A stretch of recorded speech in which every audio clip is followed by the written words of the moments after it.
The UFC is headed back to China this weekend.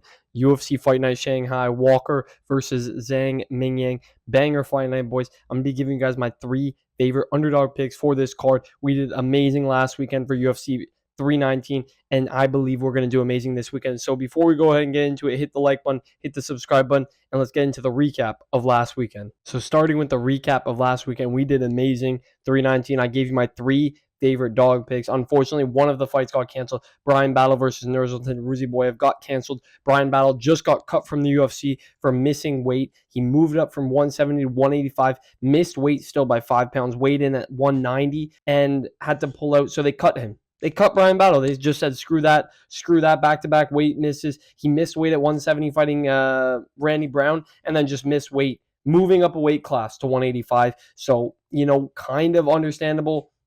Unfortunately for Bryan Battle, I don't know what the issue was there, but it is what it is. I picked Nursultan Ruziboyev as one of my favorite dogs for last weekend. Unfortunately, that fight got canceled, but my next two dogs, Drakkar Klose cashed us at plus 110. Easy cash. He got the grappling going like I said he would. His wrestling was better. His cardio was a bit better. Edson Barboza is just getting old, so Drakkar Klose was the fresher fighter. He pushed the pace better, landed the better shots. He got tagged up a bit, but he just looked fresher. He looked younger, and that's how I kind of expected the fight to go. So Drakkar Klose plus 110 cashed us out. I hope you guys tailed. And then the next one, which cashed us out in beautiful fashion, my favorite underdog of the week of last weekend, Lerone Murphy plus 150. An obvious one. An absolute obvious one. How many times are we going to see these Bellator guys come in and get smoked? How many times now? Patchy Mix, Aaron Pico, Pitbull. Like, how many times are we going to see this happening over and over again? Plus 150 for Lerone Murphy. Easy cash. Knocks out Aaron Pico brutally with a spinning back elbow. Disgusting knockout. I was freaking out. I hope you guys freaking cashed. I hope you guys freaking tailed, because I predicted it perfectly. In my prediction video, in my underdog pick last weekend, I said Lerone Murphy is going to land those elbows. Those elbows will be there.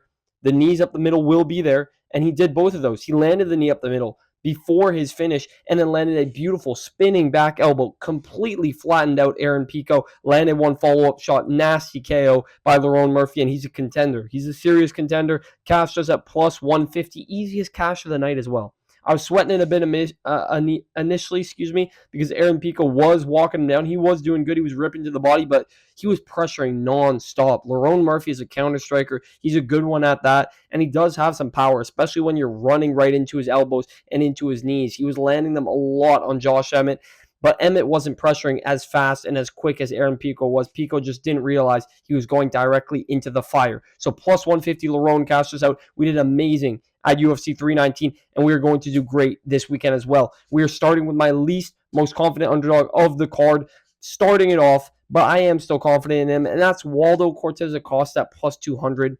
Cortez Acosta at plus 200 against Sergey Pavlovich, who we just saw in his last fight have an absolute shit fight. Terrible fight by Sergey Pavlovich. He played it slow. He played it careful against Jairzinho Rozenstruik, where he just ended up grappling with him. It was a kind of a pathetic performance. I am betting against Pavlovich here just for the fact of he just hasn't looked good recently. Got KO'd by Tom Aspinall, lost to Volkov by a jab. He lost to a jab with Volkov, and then in his last one, he was too scared to jab and strike with Rozenstruik, so he went for the takedowns.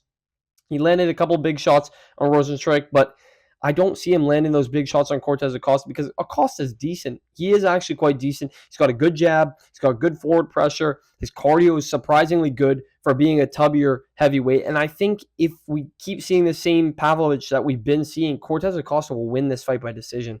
I think there's a very clear possible outcome for Cortez Acosta to rip the jab off the get-go, just pop that jab, pop Pavlovich's head back, get some bruising going on his head, and not let him close the distance. If this goes over a round, I do see Cortez Acosta taking over round 2, round 3, maybe finding a late finish. But give me Cortez Acosta at plus 200 for my first underdog pick of this weekend, UFC Fight Night Shanghai. We move on to my next most confident underdog pick for this weekend. Another one where the odds are the odds are very close.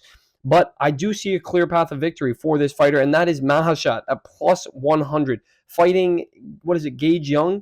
Gage Young came into the UFC, short notice, fought Evan Elder, lost that fight. He lost to Quillen Salkild on Dana White Contender Series. He got called up for the Evan Elder fight on short notice. He did okay. Wasn't able to really get anything going. Evan Elder was stinging him, popping his jab, popping his shot, moving around, and Gage Young was just a little bit frustrated, couldn't do too much. And I think Mahashat can do the same thing. I think he's the rangier fighter. He is the better striker, and I think he'll be able to pop those shots and circle around and just keep tagging up Gage Young when Gage Young tries to crash in. I think the only way Gage Young wins this fight is if he car crashes into Mahashat and lands a big shot to knock him out. I don't see that happening, though. Gage Young has a bunch of finishes, but they are in the worst promotion I've seen ever. It looks so childish. It looks cartoonish. It does not look like proof that he is UFC ready. And I've seen Mahashat fight, and he is UFC ready. He's not the best fighter, but he's well-rounded, and we've seen him win in the UFC, and that's the most important. One of his best wins being against Steve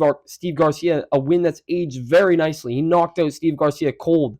Knocked him out brutally. That's one of his best wins, and it's aged very well because Steve Garcia has done amazing since losing to Mahashat. So I think Mahashat is going to be the better striker, the rangier striker, as long as he plays it smart and stays on the feet, tags Gage Young at range, at distance, keeps the distance management well, controls the void well, like Mighty Mouse would say, controls the void, pops that shot, moves around. I think Mahashat wins this fight, and I think he wins it by decision. So give me Mahashat at plus 100 as my next most confident underdog for UFC Fight Night Shanghai. Now, my final most confident underdog for this card is one of the fights on the main card, and I think it's a good one where you're looking at this fight, and I thought this was a clear one off the get-go.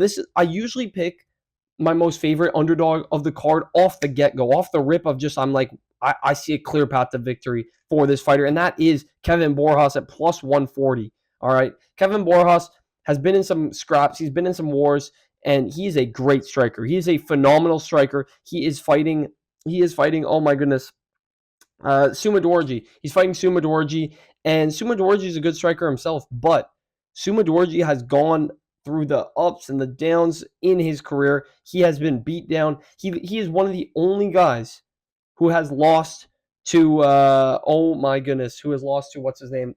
Oh my god, I can't remember his name.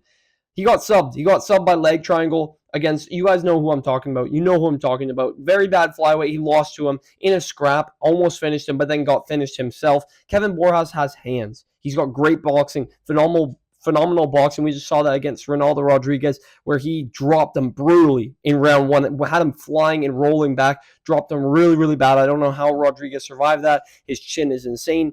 I don't think Sumadorji's chin is as good as Ronaldo Rodriguez. I think Kevin Borjas is going to catch him. I think throughout a 3-round fight, Kevin Borjas will close the distance. He will get him up against the fence, and he will unload his big right hand or his solid 1-2 down the pipe where he is clean. He's sharp with it.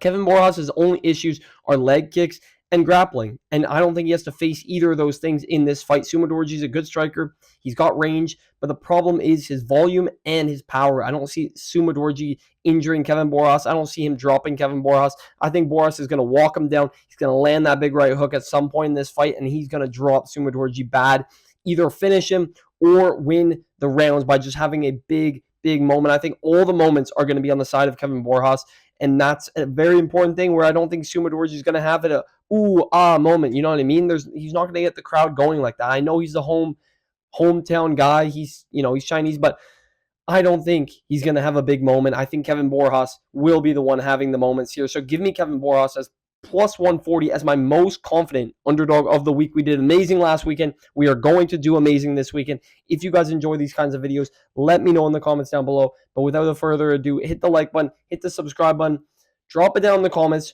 who you guys think is the best underdog this weekend, and I will catch you guys in the next one. See you.